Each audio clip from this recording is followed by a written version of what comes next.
ربنا إنك تعلم ما نخفي وما نعلن وما يخفى على الله من شيء في الأرض ولا في السماء. الحمد لله الذي وهب لي على الكبر إسماعيل وإسحاق إن ربي لسميع الدعاء.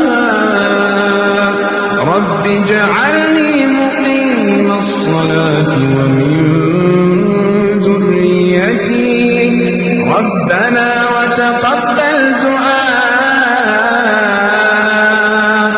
ربنا اغفر لي ولوالدي وللمؤمنين يوم يقوم الحساب.